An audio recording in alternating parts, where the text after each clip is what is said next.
Now, on Two Works for You, Big Al's Rant with Cayden McFarland. Live at Hard Rock Hotel and Casino, Tulsa. Driven by your Oklahoma Ford dealers. Best in Oklahoma. And welcome to the Rant, everybody. We're at the Hard Rock Hotel and Casino Replay Sports Bar. A lively crowd. Yes. We love it.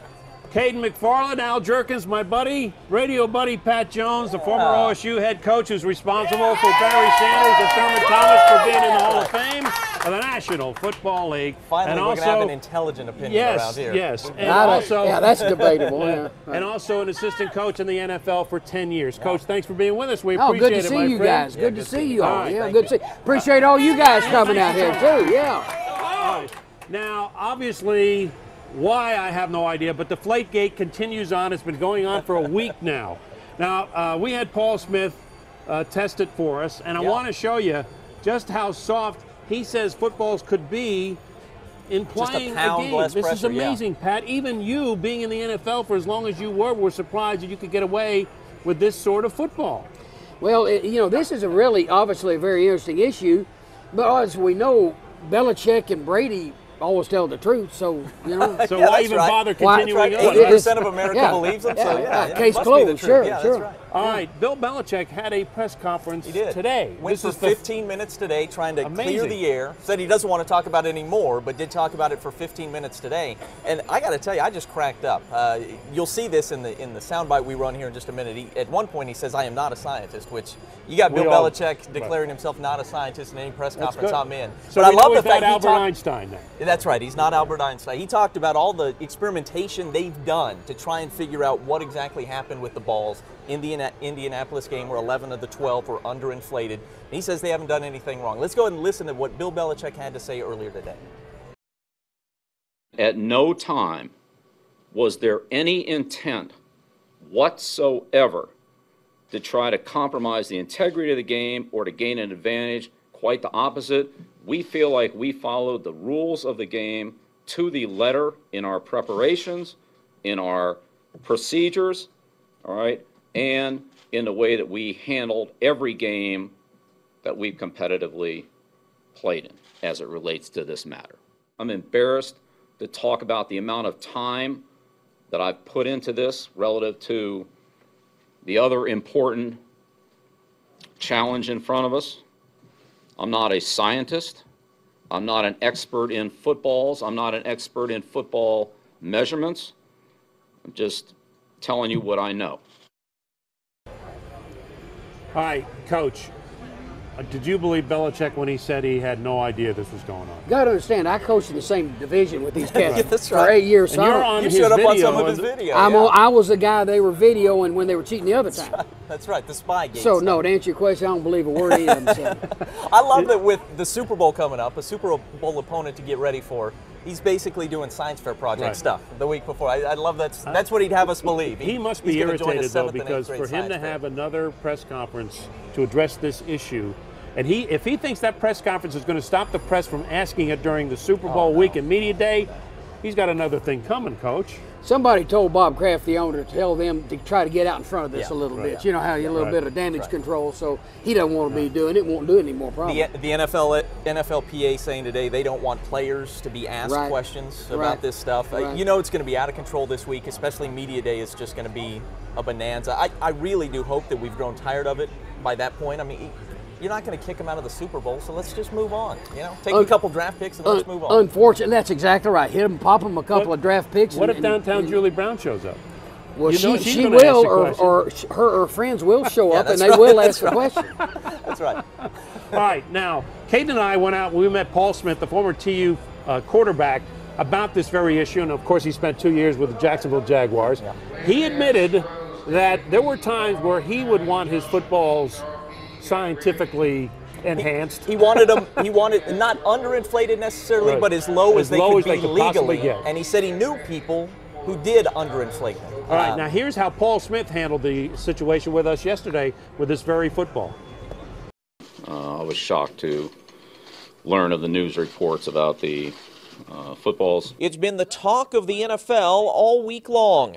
Deflategate. I have no knowledge of anything. And while Bill Belichick and Tom Brady continue to plead ignorance, Tulsa football's all-time leading passer, Paul Smith, who spent 2 seasons with the Jacksonville Jaguars, told us that a slightly deflated football can make a pretty big difference to a quarterback. You get one that's on the high range, 13.5 PSI, and it gets cold and it gets rainy, and all of a sudden it becomes like you're holding a rock. I mean, basically you want the ball to feel as good in your hand as possible. You got to get Cayden's right elbow up. We play a game of catch with 3 NFL footballs, and for Paul, telling the difference between a ball aired up to the league's acceptable PSI, one that's slightly overinflated. Yep, that's as hard as I can squeeze, and it's probably going in, what, a 1/4 inch? And one that's slightly underinflated is a cinch. Well, just when I first grab it, I realized I don't have as much control. Whether you're under center or shotgun, when you really go to grip it, you know how much that ball presses in.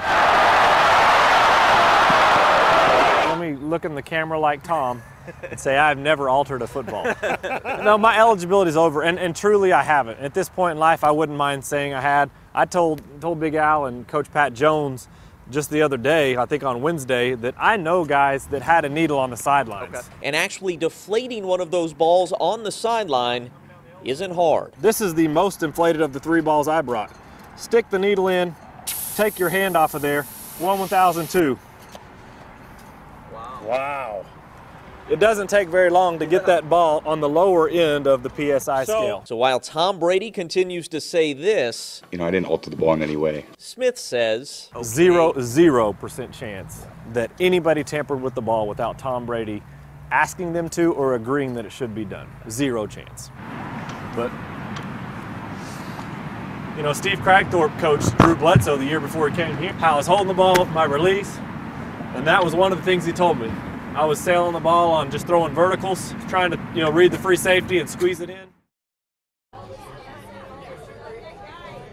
All right, Pat, I have been in this business for over 35 years, and I've been on a lot of football sidelines, and I never realized that the football could be that soft. And obviously, you've been on the sidelines a lot longer than Cayden and myself. Did you ever suspect that you could get it this soft? Not quite that soft. I had read some piece this afternoon. It was saying one of the punters we had several years ago back with the Dolphins, when somebody was quoted saying he wanted it jacked up a whole bunch. I really don't remember a heck of a lot of that, but no, that is unusual for it to be that soft, certainly. All right, shall we get to the game? Yeah. Let's do that. I think Seattle like New England. Yeah. Seattle is now a 1-point underdog. They were a 1-point favorite at the start of the week. Is it the injury to Richard Sherman and Thomas, do you think, has people thinking New England's way? I would think that. Those are two, maybe the best corner and safety combination in the NFL, and you're wondering about their health status. And I would think that's what, it's still kind of a pick 'em ball game. Right. It ought to be incredibly interesting. I just hope it's a good ball game, Cayden. What do you think the key matchups are? What are you going to be watching for? Well, the thing about New England, and again, being in the same division with these guys, it wasn't always Belichick, but what Belichick and his people will do, what you saw last week, you're not going to see. Okay. It'll be a lot the same stuff, but they'll disguise it. When they were odd in front last week, now they got might open with an even front. Offensively, the personnel might be 2 tight ends, 2 wideouts, 1 back last week, and now they might open up with 4 wideouts. Right. They'll keep you off balance there, so I would watch for the groupings and where the New England's trying to initially throw them a little bit of a curveball to kind of get them off their game a little. Let me ask you about the tackle eligible. Yeah. How much more exotic can you get with that to take a chance with what Belichick has done over the last 2 games in the playoff? Sure. Can you get away with that in the Super Bowl as easily? Oh, yeah. Now, you always talk to the officials prior to and say, okay, we got this in. Right. So they'll know, we're in. Now, they'll take what they've done with that oddball grouping that they have, and they'll probably expand about a play on it. Yeah. Now, so they'll force Seattle to work on it. So that would have accomplished a little bit to keep them working on their base stuff. I was surprised by the blowout last year, 43-8. Blew my hair back. Does 2 weeks give Seattle a real advantage because that defense is so good? I think if anything, it would give Seattle a chance to get healed up. Sure. They're probably a little bit more beat up, and of course, New England wins in a walk in their conference championship game. But it ought to really be an interesting matchup. You got the defending champion, obviously, against the organization's got all the answers. That's right. We've heard that for years now. Yeah, it's the Patriot way. It's the only way. Do you think there will be NFL monitors monitoring the footballs during this game, not for image sake, for the National Football League? I did see where they have put the Chicago Bear equipment guy in charge of. No, seriously, Tony Medlin, I know him. That he's in charge of now handling the footballs throughout the course of the ball game. So now they're going to be hermetically sealed before every game, that's right. and they're going to be in a locked case about till 5 minutes before the ball game. Or you can blame it on Chicago Bears if something's wrong. Oh, that's true. Well, they've done that before. You're right. All right, stay with us. We will be back with much more on the Rant the week before the Super Bowl. Cayden McFarland, Pat Jones, Al Jerkins from Hard Rock Hotel and Casino Replay Sports Bar. We'll be back in a flash.